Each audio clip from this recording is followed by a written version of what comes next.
नमस्कार। इस वीडियो में हम आपसे बात करेंगे कि टाटा स्टील टेक्नीशियन अप्रेंटिस जो वेस्ट बंगाल के लिए अप्रेंटिसशिप की वैकेंसी निकाली गई है, उसमें हम लोग फॉर्म को कैसे फिलअप कर सकते हैं। इसमें मैं आपको स्टेप बाय स्टेप समझाऊंगा, दिखाऊंगा, खुद एक फॉर्म भरकर दिखाऊंगा कि कैसे आप इस फॉर्म को फिलअप कर सकते हैं। ठीक है, तो चलिए उसके लिए हमको सबसे पहले क्या करना होगा, हमको टाटा स्टील कैरियर्स का जो वेबसाइट है उस पर जाना होगा। तो देखिए हम आ चुके हैं टाटा स्टील कैरियर्स वेबसाइट पर। ठीक है, अब यहाँ जैसे आप आते हैं तो यहाँ आपको दिखाई देगा apply for job internship. Simply हमको करना है इस पर क्लिक। जैसे ही हम इस पर क्लिक करते हैं एक नया पेज हमारे सामने खुल जाएगा और यहाँ पे देखिए यहाँ कुछ सारे टैब्स, इसको यहाँ पे कुछ टैब्स आपको दिख रहे हैं। जैसे एक एडवर्टीजमेंट नाम से एक एप्लीकेशन है, एक रिज़ल्ट है, एक फैक है, एक इंक्वायरी है। ठीक है, तो हमें क्या करना है, एडवर्टीजमेंट वाले पे क्लिक कर देना है। तो एडवर्टीजमेंट वाले पे जैसे क्लिक करेंगे तो यहाँ पे एक लिंक आपको दिख रहा है, इस लिंक पे टच करेंगे तो लिंक पे क्लिक करने के बाद हम लोग डाउनलोड एडवर्टीजमेंट को इस तरह से डाउनलोड कर सकते हैं। ठीक है, वो हमारे फाइल पे डाउनलोड हो चुका है।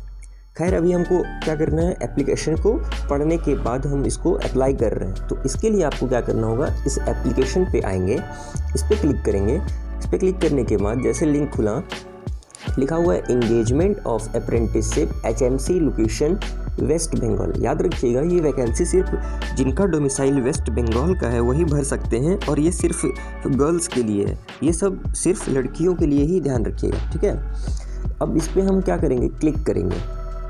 क्लिक करने के बाद यहाँ पर देखिए बहुत सारे आपसे डेटा मांगा गया है। तो सबसे पहले हम एक करके समझते हैं क्वालिफिकेशंस। तो मान लीजिए अगर आपने डिप्लोमा या ITI किया है तो यहाँ पर एक चीज़ ध्यान रखना है, अगर आपने डिप्लोमा कंप्लीट किया है लेकिन अगर कहीं अप्रेंटिसशिप पहले कर लिए हैं तो ये नहीं, आप नहीं कर सकते हैं। अगर ITI में भी सेम है, अगर आप अप्रेंटिसशिप पहले नहीं किए हैं तब इसको कर सकते हैं, अगर पहले कहीं किए हैं तो ये नहीं होगा, आपके लिए ये नहीं है। ठीक है, तो हम मान लेते हैं आपने डिप्लोमा अगर पास आउट किया है तो इस पर क्लिक करेंगे। आपका जो डिसिप्लिन है वो क्या है, वो कौन सा ब्रांच है आपका, सारे ब्रांच एलिजिबल है। इलेक्ट्रिकल है, डिप्लोमा इन मैकेनिकल है, इलेक्ट्रॉनिक्स है, इंस्ट्रूमेंटेशन है, मेटलर्जी है, केमिकल इंजीनियरिंग है, प्रोडक्शन है, सिविल है। जो भी आपका ब्रांच है, जैसे मान लेता हूँ मैं डिप्लोमा मैकेनिकल। ठीक है, उसके बाद कैंडिडेट टाइप में आपको क्या कर लेना है, इसको जनरल सेलेक्ट कर लीजिए। अपना फर्स्ट नेम डालिए। तो मान लेता हूँ मैं ऐसा ही बस एग्जांपल के लिए कर रहा हूँ। ठीक है, फर्स्ट नेम राहुल और मिडिल नेम में हम डाल देते हैं कुमार और लास्ट नेम में हम मान लीजिए डाल देते हैं सिंह, राहुल कुमार सिंह। ठीक है, ये नेम हो गया। कैटेगरी, अब अपना कास्ट डालेंगे, जनरल है या ST SC जो भी है।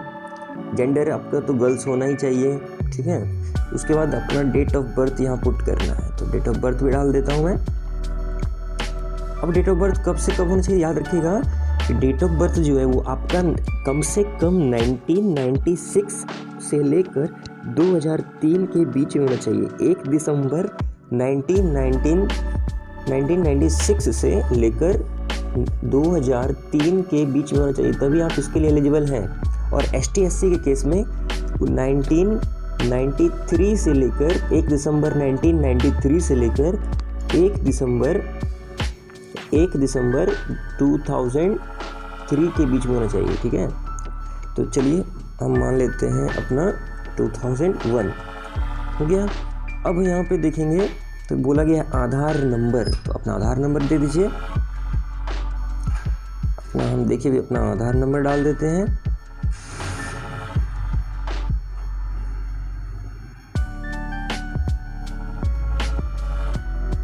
चलिए आधार नंबर हो गया। डोमिसाइल आपका तो वेस्ट बंगाल का होना चाहिए, बताइए या था। फादर्स नेम डालिए, फादर्स नेम में पुट करेंगे।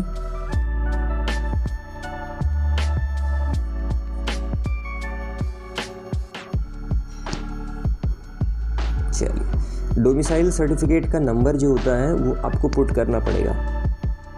चलिए हम मान लेते हैं एग्जाम्पल के लिए भर दिया। अब है ईमेल आईडी आपको डालना पड़ेगा।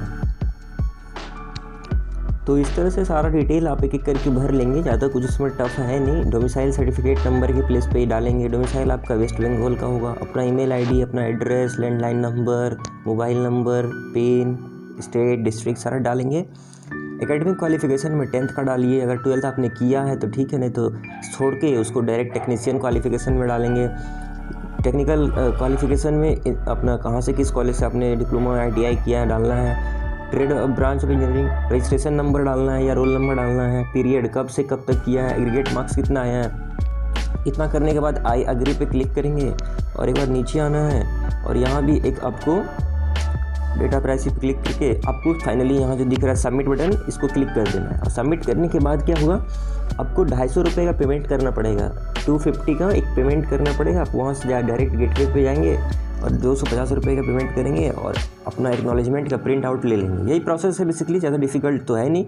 आप लोग जाइए, अगर आप एलिजिबल हैं तो इस फॉर्म को भरिए और अगर कुछ डाउट होता है तो पूछ सकते हैं कमेंट में, मैं आपका इंतजार करता हूँ कमेंट में। चलिए हम मिलते हैं नेक्स्ट इंपॉर्टेंट वीडियो के साथ। Till then take care and goodbye. जय Hind, have a nice day.